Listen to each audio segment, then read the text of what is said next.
Tonight, Kano politics sits at the center of rising intrigues.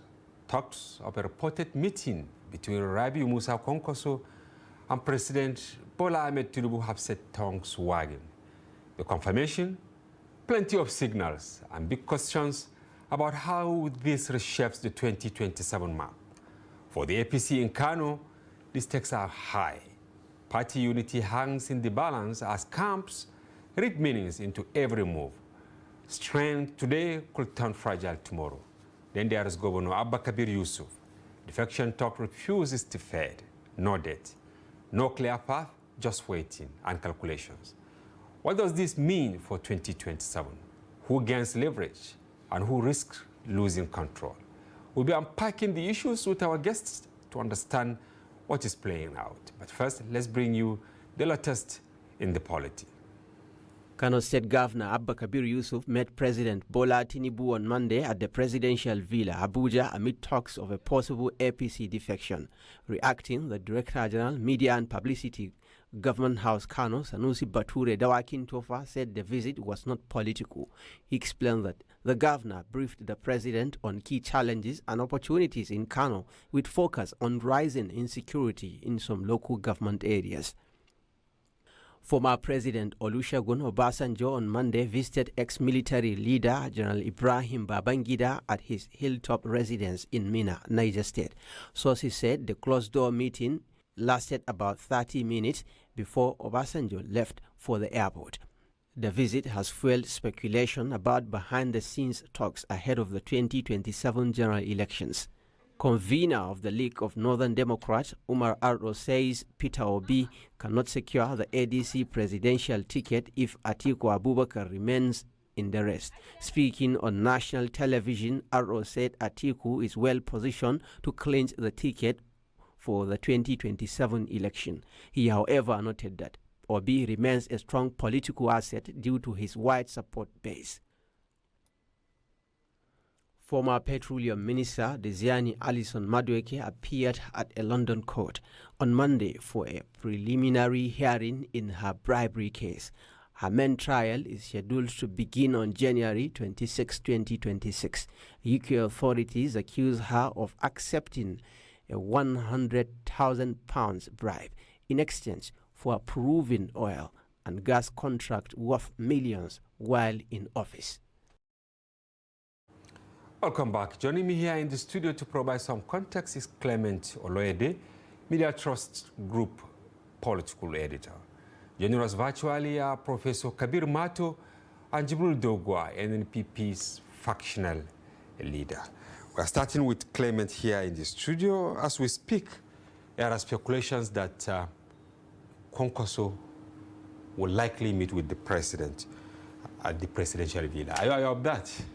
Oh, thank you very much, Hamza, for having. The information that we also heard was that there is a scheduled meeting today. Of course, we reached out to the presidential sources, and as of 5 o'clock, 4:35 o'clock, what was only unusual at the villa was that the president was still in the office, but there was no Kwankwaso's name was not listed exactly among those that are expected to visit, but you know, like every political meeting of such, it could happen in the presidential villa and it could happen anytime.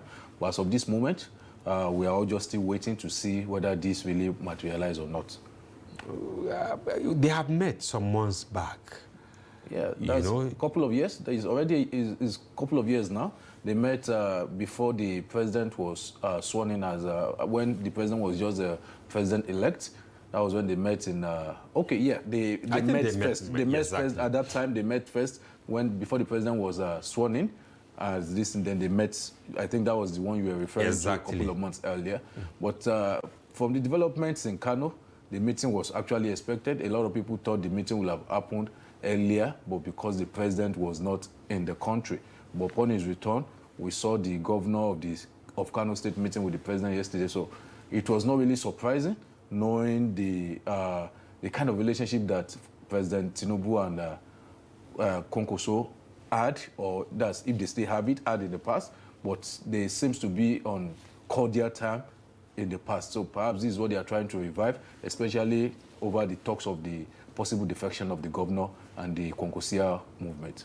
All right. We have virtually Professor Kabir Mato, Professor of Political Science, University of Abuja, who also served as commissioner in Kano State. Professor, we are happy you've joined us. Thank you very much. Good evening. Yes, thank you. You just had me with Clement Oloyede, who is our group politics editor, closely monitoring unfolding events at the presidential villa.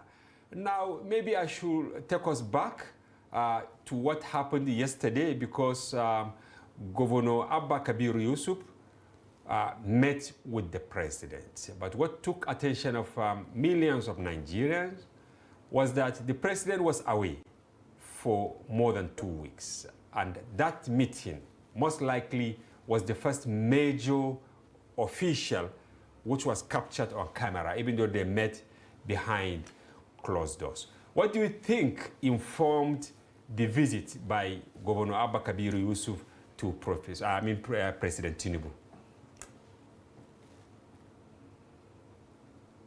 Well, thank you. Again, good evening, Nigeria. I think, you know, the visit, in my view, is, according to the governor of Kano State, a response to the various security challenges, you know, that Kano State is facing in recent times. That was at least the official explanation that the governor gave. But before that, we're all aware of the speculation going on, you know, with the choreographed arrangement, various arms and organs of government in Kano State, for instance, the legislature, the local government chairman, apart from the, you know, state NNPP officials, you know, coming out to say their governor should defect to the ruling party while they retain their ideological inclination of Kwankwaso movement. Now, whatever that means, it has a lot of impact, you know, on the development, as you rightly said. The visit may be perhaps to dot the I's and cross the T's, because we have seen others like that. I have seen my brother, the governor of Plateau State, Clement, also took the same path. The governor of Taraba State also is along the same line. You know, but the very disturbing thing about the entire political development is not about the actors. It's about the inherent damage that this behavior does to the political institution. It is a mockery of Western liberal democracy to want to see any scenario that a nation that claims democratic credentials is tilting towards a one-party state. I think it should be a deliberate objective of the administration to ensure that vibrant opposition flourishes. That's what democracy is all about. We're not a socialist, we're not a communist, for God's sake. We are a Western liberal democratic entity, as we are meant to believe. We do periodic elections. President Tinubu had been in opposition for a very long time, until, you know, got through the Nigerian people, decided to vote for him, and he was truly voted for. You know, even though commentators said it is the narrowest margin, you know, that any president of this country has, you know, enjoyed in the past, whatever that may be. That's the typical characteristic of the first past the poll system. Once you meet the constitutional requirement and you have a vote over and above the person next, then you are declared, you know, the winner. So I'm saying that I'm worried about the sanctity of the political institution by these massive defections by people who are elected under different political platforms. You see, this is one of the beauties of parliamentary system of government. Under a parliamentary system of government, if you defect, you lose, because a minister or any senior government of that matter will not be a minister unless if he or she, you know, is elected. Now, what we see happening really does not reflect well for the polity, and I hope that the political establishment listens and allow opposition to blossom, because that's their safety. That's the only way. And if anybody believes that, you know, you can get through to elections if you don't have a credible opposition. The fact of the matter is that all these elected officials are congregating in one side, one corner, and the rest of Nigerians are on the other side. And if it is truly a democracy, we're going to vote. If we vote them out, what does that mean? If we vote them out, what does that mean? Are they going to refuse because all of them that hold state power, all of them that hold state power, are so powerful and strong to the extent that they can force anything down the throat of Nigerians? I don't think so. So I'm honestly a little confused about the reality of our political scenario, but I do hope that things will take shape. And it's all the fault of the political class. Okay, you have raised quite a number of issues, Professor. Yeah. As a professor of political science, still trying to stitch together the dynamics. Yep. What prompts this sudden movement towards one side? But then, is it about winning election? If so, why are some second-term governors also defecting to the APC? Because Clement here, I think governor of Bayelsa State, right? Yes, Bayelsa State is one of the governors, the earliest ones to even join earlier last year. And a lot of people, just like the point you're trying to raise, a lot of people raise that question, what does he, if all the argument has been about winning the second election, why is someone like that moving? Exactly, the governor of Bayelsa State. Well, let me share my opinion with you on that. Okay. You see, there are three types of defections. The one you are talking about, particularly a defection from a second-term officer who probably is not going to seek re-election as a governor. But I want to put it to you that the governor of Bayelsa State has the ambition of going back to Senate. If he wants to go back to Senate, he has to start preparation now. He has credible opposition at home. People like Saria, Senator Dixon, and the rest of them are there. And in fact, President Johnson hasn't made a statement yet on his direction of political thinking. So as far as I'm concerned, that's a different one. If Governor Fintri, tomorrow decides to join PDP, to join APC, he will also have a reason to do that. You see, the tragedy and the implication of all this is the injury, like I said, to the political system. It's not obtainable under Western liberal democracy. It doesn't happen.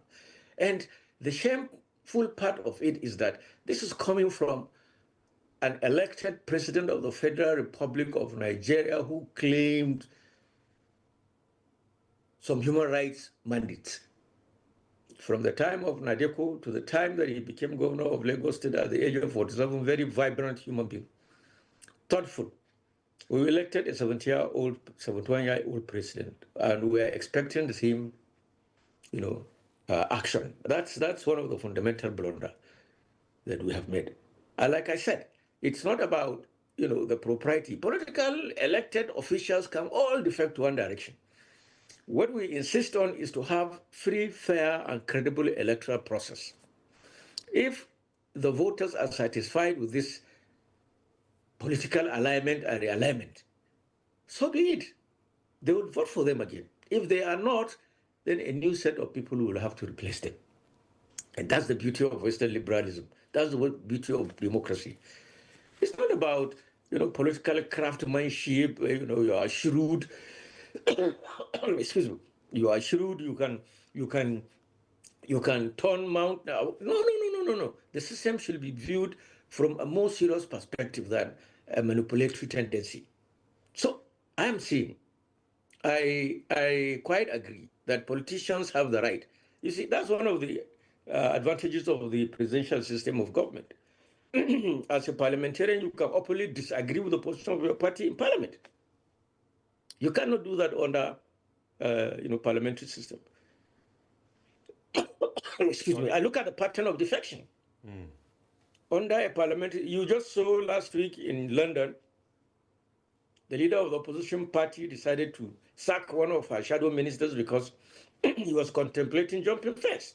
So it's ordained under cabinet system, under parliamentary system of government, that there is collective responsibility okay, between executive and the legislature, but under a presidential system, also governors have the right to move.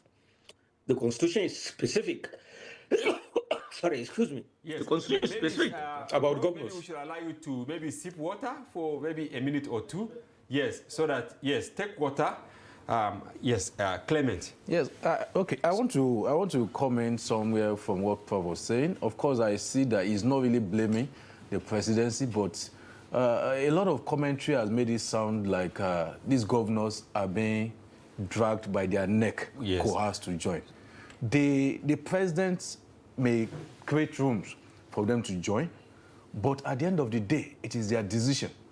And the president, just like he said, maybe jokingly or somehow, when he talked to the lawmakers at the National Assembly, that he can't help opposition to fix their house. He is a party man. Of course, he's a president, but he's also a party man. And as a party man, it is his desire for more people to join in. So I think more of the blames or more of the questions should be thrown at the people that are defecting. Because just like Prof rightly said, stated, the president was in the opposition for a very longer part of his political career. Why didn't he yield to the allure that this current crop of governors are yielding to at that time? Because he probably saw what he believed in and he has a focus. So what exactly is really driving this crop of politicians now to be shifting allegiance?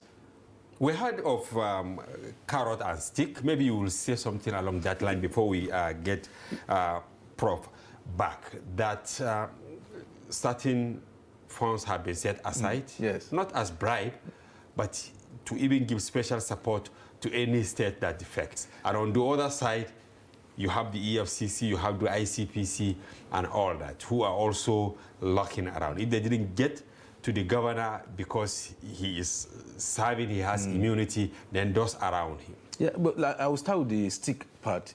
I still believe 100% that if you run the affairs of your state with accountability and transparency, you should have nothing to fear about in the aspect of stick. If your the people you appoint to serve in your cabinet are doing something wrong that deserves EFCC to investigate them, you should even be the one to recommend them for that investigation. So I don't believe a governor should be cause of EFCC, fear of EFCC. You should be only afraid of EFCC if you have not done the right thing.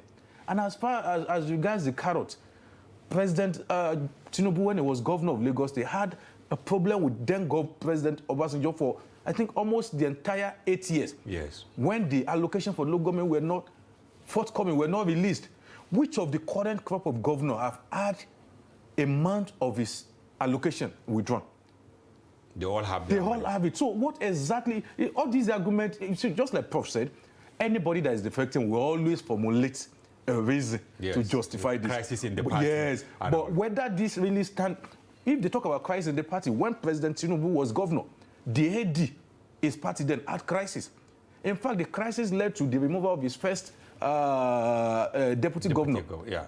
And the crisis snowballed to the point that they changed their name to ACN, they changed the party to ACN. Later, the party was part of what metamorphosed into APC. So what exactly is the talk about crisis in the party? If you cannot fix your party, do you want someone else to come and fix it for you? Okay, let's hear from Prof. Yes, I ask our politics editor here. Prof, are you with us? Yes, I'm with you. Yes, I actually asked him, because you have set the ground for the conversation proper as to the motivation or otherwise that is actually forcing or cajoling political leaders, especially elected governors, senators, and all that to cross carpet, if I should use the parliamentary term. I said some people are alleging the president is actually using carrot and stick. Carrot in the sense that certain funds there, you know, to now give to governors that agree to join. On the other hand, you have the EFCC and ICPC. Do you think these are enough reasons for governors, for senators, members of the House of Reps, not to talk about state legislators, to dump the mandate given to them by their people and then move on to another political party? Well, thank you very much. Again, it's very possible. You know, in politics, nothing is impossible. That's one of the things about politics. Things continue to happen the way you did not expect, the way you do not expect. So the defections, in my view, like I did say, I don't like it, I hate it, but it's a reflection of so many factors. One of which, of course, is the attack that the ruling party has had on the major opposition parties. Everybody knows in Nigeria, and with no apology, that people like Wilson Wike, the Minister of FCT, are responsible for the huge crisis in the PDP. They made it legally, unacceptable. So many legal battles. And so anybody who desires to have, a longer political, trajectory will move out. And then people are lazy. You become lazy when you get elected. When you're elected, you become very, very lazy. You're supposed to serve people, but then you become lazy, and that's the time that people are serving you. Appropriating their resources, doing so many things, but you want to be there. So you defect because it is believed that it's going to be easy for you to retain your seat. Every member of the Senate or House of Representatives lobbies his state governor, if they're in the same political party, to retain his seat. While on the other hand, those soldiers, on the home front are also busy attacking. So there are so many reasons. But what I'm saying is that what makes it terribly inelegant is that you don't frustrate a political process by merely using any tactics and method available in order to realize your ambition. You can realize your ambition. First of all, you are freely elected by the Nigerian voter. What has gone wrong? Why is anybody jittery? Go back to the people and speak the same language and count your achievements. Count your blessings one by one, and then you shall answer your name. Unfortunately, this is not what we're seeing. We are seeing, a lot of drama and sensation. But as a student of political science, I would like to remind those in the APC, especially, and the rest of Nigerians, that one thing that we are passing through today, we were there a few minutes ago. PDP bragged and said it will rule Nigeria for 100 years. If in 2007 you win a party primaries ticket under the PDP, you are congratulated as having won the election. We have passed through that. Everything, nothing was impossible. People say President Goodluck Jonathan went to election with 28 governors, and yet it was problematic. So the consciousness of the Nigerian voter is rising. Now there are a lot of, somebody I watched a program was saying that what the government is doing is weaponizing poverty. When you use poverty as a weapon, you deny people access to the basics of their lives. They become paupers. And when they become paupers, they are at liberty to be manipulated. This seems to be the, affair going on. I don't blame the president. Like I said, I don't blame the president. But as an experienced democratic pilot, he should, more than anybody else, understand the implication of this action, that as a party man, just like my colleague rightly mentioned, he is honoring. One of the responsibilities of leadership, for God's sake, is being different when everybody is thinking otherwise. That's a leader. Take decision. As painful as they are, the economic programs of government, even the new tax reform, we're all swallowing them, like bitter pills, and living with them, whether we like it or not, whether we are convinced that, the strategies that are being put in place will actually, relieve Nigeria and Nigerians of the endemic problems that they have found themselves over a long time. And we are so historical revisionists. Everyone talking on the side of government will tell you that, this government is only fixing what several others have not fixed. There is strategy, there is tactics. There is strategy, there is tactics even in policy implementation. Let me tell you, in the history of policy implementation across democracies, any particular policy that is not supported by the citizenry is not likely to succeed. Has never succeeded and will not succeed. So what the Minister of Information, other apparatuses of the information machinery of the state may be, must do now is to make sure that they convince Nigerians on the propriety of this. I am ready, like President Babangida once said, to give my today for their tomorrow. And I'm sure several others, every parent would like to give, his tomorrow for the future. We all want our children to be greater than we are in life. So this is it. We are really in a very precarious political situation. All right, precarious and the political actors must act. Okay, I will ask Clement last question so that we can let him go. He has a lot to do for the newspaper, and then we will continue the conversation with you, Prof. Yes, now, Clement, why is it difficult to sort out the realignment in Kano? Yeah, because the simple answer first, before I will buttress it with other points, is that the conflicting interests. And what do I mean by this? The APC is already currently occupied by strong politicians that see themselves as the custodian of the party and that see themselves as the loyalist of the president. Like who and who? Yes. I'm talking about former governor Abdullahi Umar Ganduje, the current deputy Senate president, Barau Jibrin.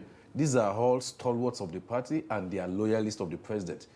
And for someone like DSP Barau Jibrin, his ambition to be the next governor of Kano State is an open secret. This is one. Ganduje, though has served as 2 times governor, he has interest in whoever emerges as a political leader, as a governor of the state. That on one side. Then we have the side of the Kwankwaso and the Kwankwasia movement. Of course, this realignment has already caused some level of friction in the movement, which they are trying to manage and they are trying to correct. And I believe even the meeting between this proposed meeting between the president and Kwankwaso today is also towards that line, because we learned that the president, maybe from the discussion they had yesterday with the governor, is that the president is open to receive the governor, but he would more or less still prefer that the governor and his political leader, Kwankwaso, come together to the APC. That is, we learned, these are some of the things they discussed there. So to answer your question... This is from the back end. The back end, yes. So from because what they put out there is about infrastructure, right? That's what you expect from the spokesman of the governor, until everything is on the table. He will not come and admit, even up to today. I watched one of his interviews today. He has not openly admitted that they are planning to defect. What he's just saying is that they are having the discussion and whatever. That's, by the way, the 2 sides, the Kwankwaso and the Gandujia, what they call them in Kano, the Kwankwasia and the Gandujia. These are the 2 strong politicians that have, including Malam Ibrahim Shekaru, that have ruled Kano from 1999 to 2000 to this present day. These 2, the animosity between them have been one of the defining moments, defining characteristics of Kano for the past 20-something years. Now, to have both of them together in the same place, when both have reached the zenith of their career, they've both been, whatever, maybe aside being minister, that's the only thing Ganduje has not been, but they've both run through the ranks, and now both of them, the only thing they've not been is president. Of course, Ganduje has not really shown much interest in being president. But of course, even if he doesn't want to be president, he wants to have a say in who becomes president. Kwankwaso, his ambition is clear. He wants to be president. And if he cannot be president in 2027, he should have a stake in who becomes. That's if the president is still going to continue, he should be among those that contributed in bringing him back to office in 2027. And because of that, there's only one state for both of them to bargain with. That is Kano. Ganduje believes he currently holds Kano APC. Kwankwaso believes that he holds the structure of the government, which this alignment is trying to now break away from him by getting Governor Yusuf. So, except the president is able to pull the 2 of them together, I don't think personally, I don't think they have problems. I just think it's this realignment that is bringing up this issue. If both of them are able to go into APC, one step of the problem has been solved, which is the Kwankwasia family problem has been solved. They've come into it. Then now the family of APC now completely start facing the real problem of managing ambitions. Including Gandujia. Including Barau Jibrin. Because all along, in the APC, like I told you, we have the Barao Jibrin, we have the Ganduje. It's not like both sides see face to face. Both ambitions are different. We learned that former Governor Ganduje already has his eye on someone else to be the governor in 2027. Serious. So these are all the issues. Yeah. Everything boils down to the ambitions. And the president must manage this. And the president must, because the president needs the votes of Kano. If he can't win Kano outrightly, he will want to outrightly win Kano outrightly, because last time he didn't win it outrightly, but he got a substantial vote. But this time around, he sees a chance for him to win Kano outrightly, especially because of the feelings of most of the masses, especially in the northern part of the country, the policy of the government. There are already feelings in the government that the president may suffer some political casualties in some of the smaller states, so to say. So, but if he is able to get Kano, if he's able to get Rivers, if he's able to get Lagos and Kaduna, these are the 4 determining states in almost all Nigerian elections. So if he's able to get 2 or 3 of them, I think that's his calculation. These are where the issues are. Thank you very much, Clement Oloyede, Group Politics Editor. Thank you very much. For coming. We will allow you to go so that we'll continue the conversation with Professor Kabir Mato. Thank you very much. Thank you. And we also will take a short break. When we return, the conversation with Professor Mato continues. Don't go away. Welcome back. If you are just joining, you are watching Daily Politics on Trust TV. Do well to follow the conversation across our social platforms on Facebook, Instagram, and watch us live on YouTube. We are still with Professor Kabir Mato, Professor of Political Science, University of Abuja, former commissioner in Kaduna State. And hopefully, Honorable Jibrin Doguwa, NNPP factional leader in Kano, will join us. Prof, welcome back. Yes, I want to know now, who will actually lead the cartel, I'm sorry to use that word, in the event Tinubu succeeds in bringing Kwankwaso to APC? Because the understanding out there is that, of course, the governor, even though he has executive power, he is actually a paperweight for now. He needs Kwankwaso to make real meaning in Kano. So between Kwankwaso, Barao Jibrin, and Ganduje, who will actually lead the pack?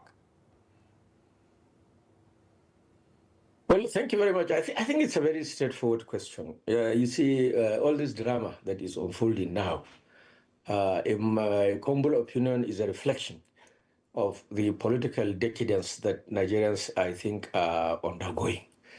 We're very forgetful. I remember in 1998, in 2019, when the incumbent governor was defeated by Abdullahi Umar Ganduje, every sensible Nigerian knew that Kabir Yusuf had won the election on the first ballot. But a scenario was created because of incumbency advantage and the need to ensure that Abdullahi Ganduje continued for a second term as the governor of Kano State. A lot of political machinations took place. But as God will have it, again, going to the next election, despite federal might, despite state resources, it was the same Abba Kabir Yusuf under the Kwankwaso movement that emerged. Now, we are very forgetful as a people. And like I said, we are only interested about ourselves, not necessarily the people that we represent. Your question as to whether Rabi Musa Kwankwaso is likely to join the APC is something that I find, significantly distressing, because I want the system to be strengthened. I don't want the system to be collapsed, like I kept saying throughout this program. And his joining of the APC speaks a volume about the political ideology of Kano, of which the Kwankwaso movement seems to represent at this material point in time. Let me tell you for your information, and probably my colleague who has just left, because he's much a younger Nigerian and his stories about Nigerian politics are contemporary. They are recent stories. The politics of Kano is unique. It is a movement, it is a history. From the NEPU movement to the PRP movement and to the Kwankwaso movement, Kano society is the most politically literate enclave in the 36 states of this country. It doesn't matter. You don't have to go to the university to have a degree or two in political science for you to understand that the consciousness, the level of political sophistication of the average Kano voter is amazing. And so they're always on ideological strength. If Kabir Yusuf is thinking that by defecting to APC, he reduces the work a lot in 2027, well, so be it. But I will not make the mistake of, not just biting the fingers that fed me, no, but of dropping certainty for uncertainty. Kano is one of the states in Nigeria, like the former Western region, Ibadan, that was characterized by ensuring that every election must count, and the result of what people have voted for was what was declared.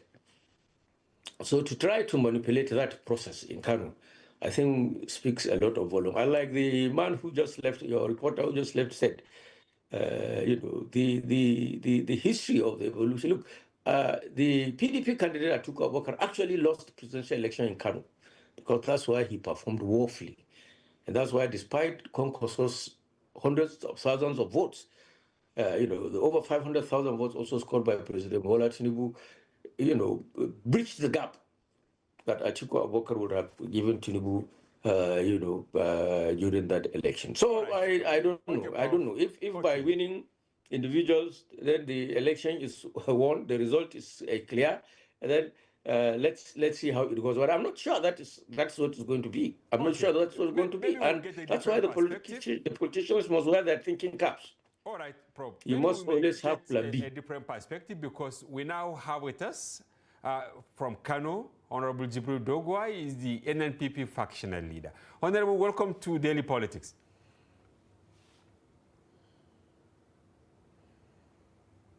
Please, can you unmute your mic?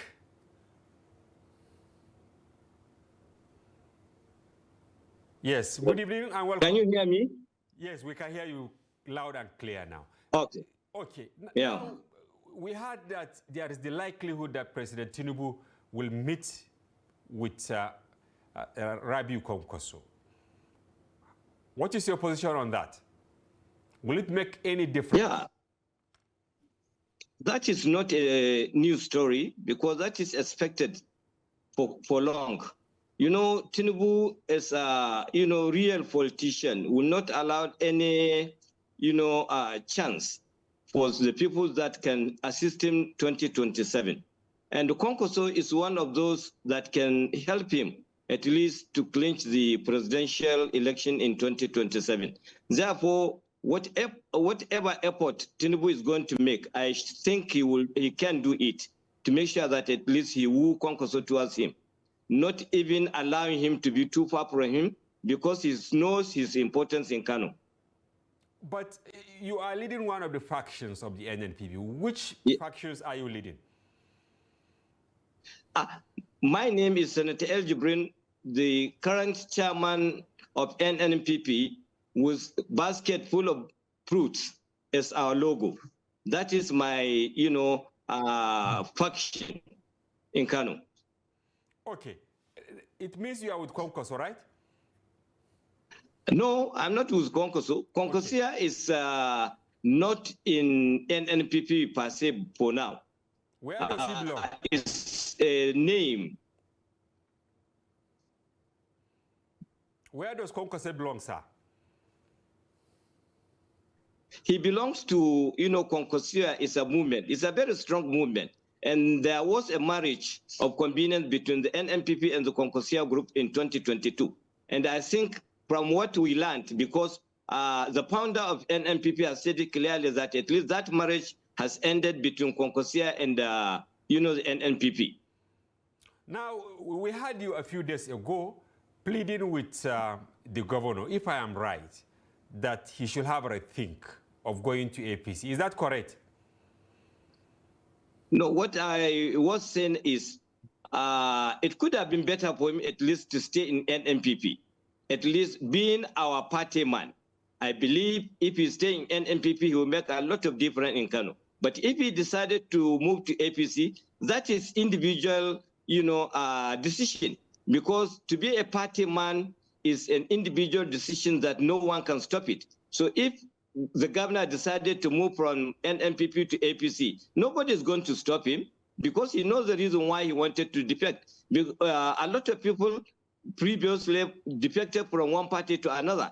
And in Kano, even if you can go back to history, Abubakar Rimi, one-time governor in Kano State, defected from the PRP to NPP. And equally, Kwankwaso defected from so many parties to a lot of parties within the this post-republic. Equally, Male Ibrahim Shekaro, who was equally a governor, left his party to another party. So it's not a new thing in Kano for a sitting governor to leave one party to another. But will you follow him as a factional leader of the NNPP? Will you follow Abba Kabir Yusuf in the event he agrees to move to the APC? I don't think I will follow him because that is not my decision for now. Unless if something changes in future. But for now, I'm not ready at least to follow him to any other party because my party, NNPP, stands. Therefore, I don't think I will have any reason to leave NNPP for now. But for future, if there is any reason that I will leave NNPP, so that is not a new thing because so many people, even among the leaders, even the president, Mr. President Bola Ahmed Tinubu, one time left his party to another party. So if I decided to leave NNPP to another party, that is my personal reason, and nobody can stop me. And I'm not offending anybody if I decided that way. Now, in your estimation, do you think the president will be able to bring together Kwankwaso, Ganduje, and their supporters under one broom? You see, when you talk of politics, Mato is there. It's just a matter of interest. People's interest matters. Therefore, if Bola Ahmed Tinubu think of the interest of these three gladiators, I don't think it is impossible, at least to bring them together. It is just a matter of sitting with them, thinking of anybody's interest. If they can take each and everyone's interest into their heart, I think they may be able at least to soften the problem between themselves. Probably they can work for Tinubu. Senator, do you think they will have the moral confidence?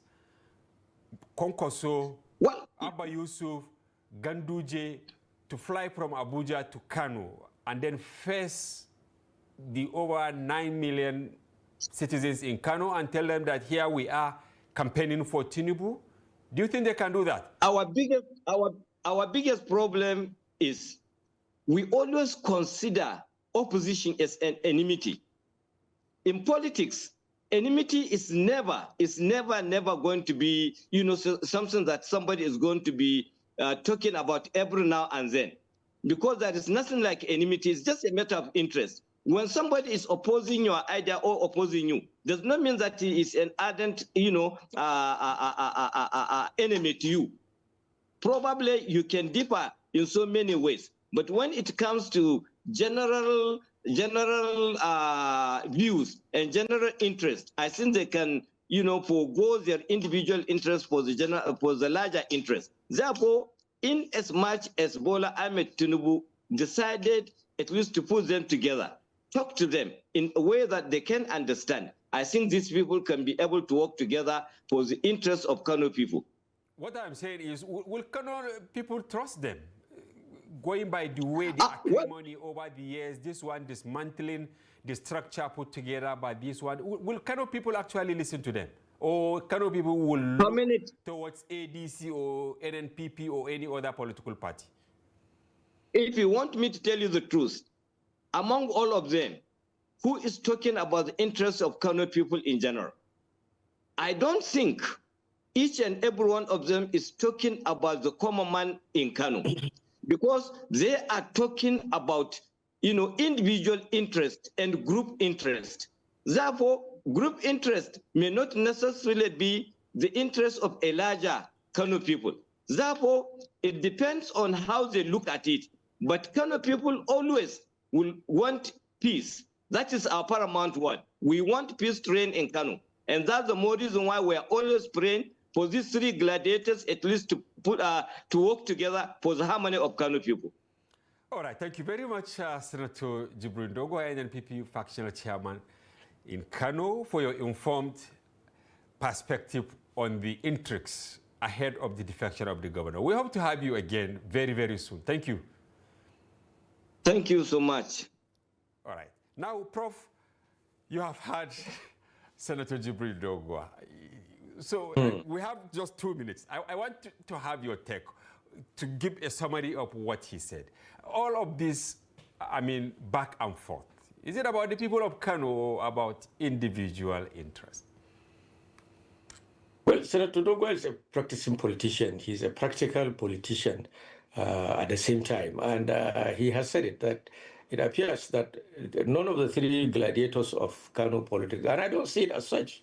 Yes, Ganduje has some level of support, but the major political leader in Kano obviously is Rabi Musa Kwankwaso, if that ideology is anything to go by. That's what the reality is on ground for now, unless if it changes the next minute. But for now, this is what it is. This is what the data has shown. Yes. Prof, right? Could that be, hello, can you hear me, Prof?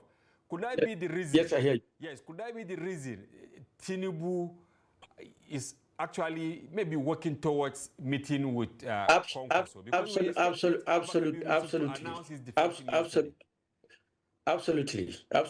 a major reason. I hope you also know that throughout the voter registration exercise, Kano is the second highest voter after Lagos. But then because of the political consciousness in Kano, the voter turnout is 3 times higher than what you always have in Lagos. Okay, so Kano is number 2, Kaduna is number 3 as far as number of votes are concerned, and the third is Katsina. So I hear somebody talking about Rivers, and yes, Rivers is important, but if you take the last election in Rivers, what did President Tinubu score in Rivers? 200,000, 300,000? Are you comparing that with the 500,000 votes that he scored in Kano, or almost 400,000 votes that he got in Kaduna, or the over 400 votes that he scored in Katsina and Sokoto and the rest of them?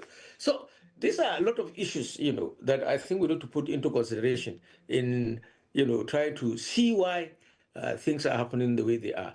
And I see very clearly an apparent desperation on the part of the leadership for wanting to continuing by all means, not by going back to the voters to ask if we have.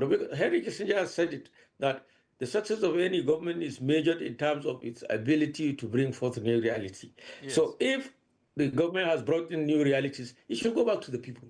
Okay, it doesn't have to fear, it doesn't have to emasculate opposition. Because, yes, we have run out of time. Do you think Kano voters will actually spring a surprise in 2027? If at the end of the day they realize that all this machinations are not about them? Yes, I think unless if Rabi Musa Kwankwaso's stars are not shining anymore. But if they are, should Abba Kabir Yusuf defect to the APC, he's going to have a tough time. His case is similar to the case of the governor of Osun State. The man won election on the first ballot during the first term, but he was denied because of, so many other things. And then he went back to the people. He didn't even have a godfather like Abba Kabir Yusuf, did. He went back and he made it. So it's really going to be difficult, unless if the stars are dimming. But if the stars are still shining, then I can say it's a fundamental mistake, and I hope that he doesn't conclude it. I hope that the governor of Kano State does not conclude it and remains where he is. All right. Thank you very much, Professor Kabir Mato, Professor of Political Science, former commissioner in Kano State, for giving us excellent perspective on the intrigues in Kano. We hope to have you some other time. Thank you. Thank you very much, and good night. And viewers, that's Sarah on today's package. Join us tomorrow for another interesting edition of Daily Politics. From here, I am Hamza Idris. Good night.